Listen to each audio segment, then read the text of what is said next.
Tuan-tuan dan puan-puan, sekali lagi saya berada di belakang rumah. Memang puas hati jika dapat bersantai-santai di rumah sendiri. Nyaman sekali, udaranya ramah nyaman. Kebaikan tinggal di kampung ini.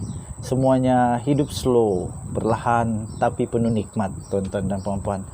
Tak payah nak menghadap jam jalan raya dan macam-macam lagi. Dan satu lagi, tuan-tuan dan puan-puan, bagi saya, untuk penduduk kampung, puas hatilah. Pasal puas hati sebab kalau di kampung jarang sekali untuk satu perkara itu untuk tidak relevan. Dia akan relevan sepanjang masa. Apapun semuanya slow, jadi semuanya masih relevan. Okey, kenapa saya nak kata pasal relevan tak relevan ini? Sebab baru-baru ini satu dokumen telah ditunjukkan, kita terima satu dokumen yang sangat penting yang menunjukkan sama ada seorang pemimpin itu, bosmu Najib Razak, masih relevan ke tidak. Saya fikir ini ada satu kajian yang telah dilaksanakan. Saya akan bacakan kepada kamu, dan dokumen ini telah diterbitkan di dalam sahbudin.com.net. sahbudin.com.net yang berkaitan dengan relevan atau tidak lagi Datuk Seri Najib Tun Razak. Baik, jadi ini keputusannya yang telah dituliskan di sahbudin.net.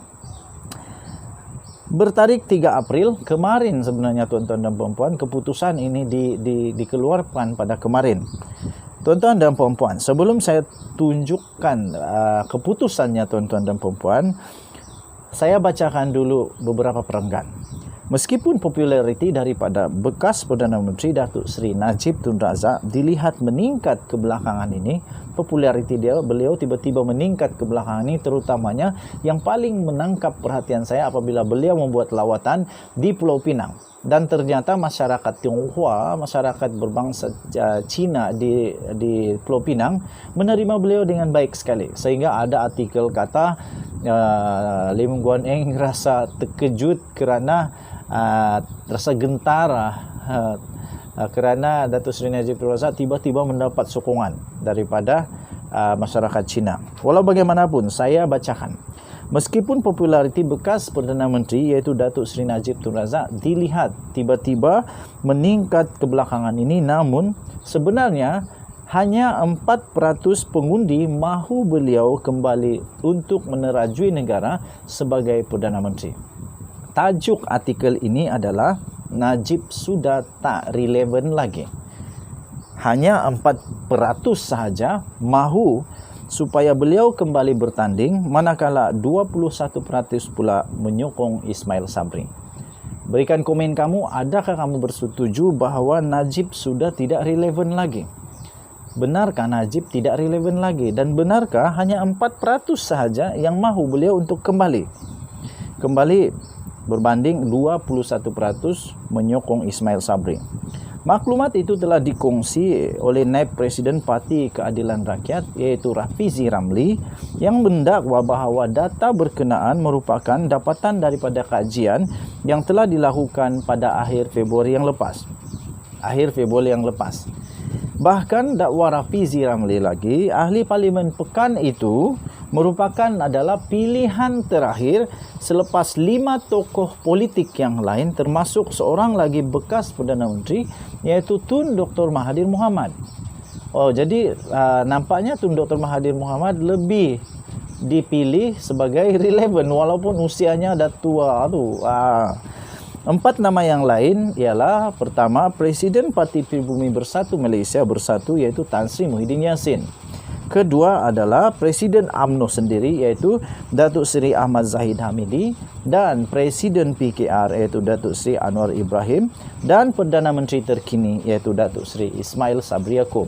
Tuan-tuan dan puan-puan, katanya dalam kenyataan itu, walaupun dia iaitu Najib Razak cukup perasan, Najib cukup popular, tapi sebenarnya 4% sahaja pengundi yang rasa nak Najib untuk kembali, tuan-tuan dan puan-puan.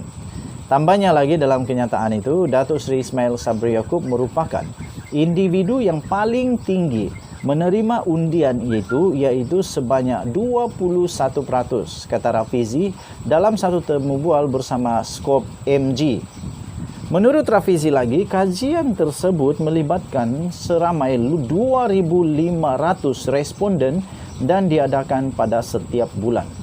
Rafizi turut mendakwa keputusan 60% responden menolak nama-nama besar tokoh politik itu menunjukkan pengundi mahu pembaharuan di dalam kepimpinan negara. Ini ada benarnya. Berdasarkan dapatan itu juga, Rafizi berpendapat proses peralihan generasi dari aspek politik negara akan mengambil masa yang panjang. Katanya, ini kerana kita mewarisi sistem politik satu parti selama 60 tahun. Iaitu parti apa? Kamu sendiri tahu. Kamu boleh komen parti apa.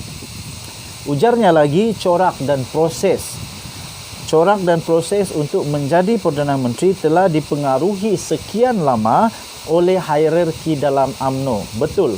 Sekarang ini sahaja ada pecah tradisi di mana Perdana Menteri Malaysia bukanlah daripada pengerusi Barisan Nasional dan bukan Presiden UMNO. Satu-satunya hanya naib Presiden UMNO iaitu Datuk Seri Ismail Sabri Yaakob berjaya menjadi Perdana Menteri Malaysia walaupun beliau bukan Presiden UMNO dan juga bukan pengerusi Barisan Nasional. Tuan-tuan dan puan-puan, inilah mungkin yang dicuba untuk disampaikan oleh Rafizi Ramli.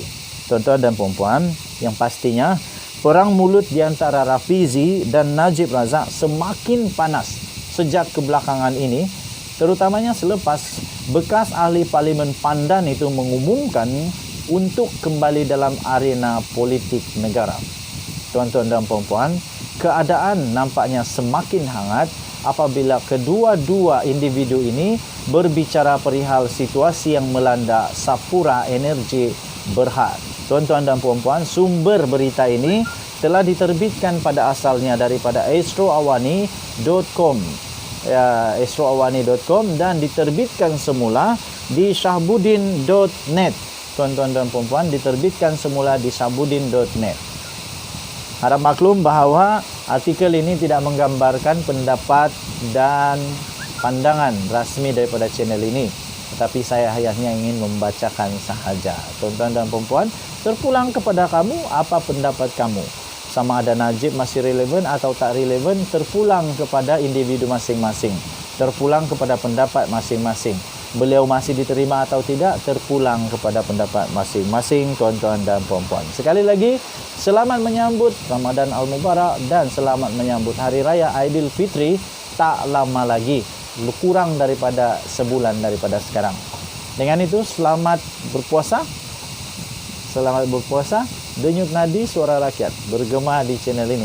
Kita jumpa lagi pada berita-berita yang akan datang. Jangan lupa tekan butang subscribe, like dan share. Komen banyak-banyak tuan-tuan dan puan-puan. Kasih share ramai-ramai. Kita jumpa lagi. Bye-bye.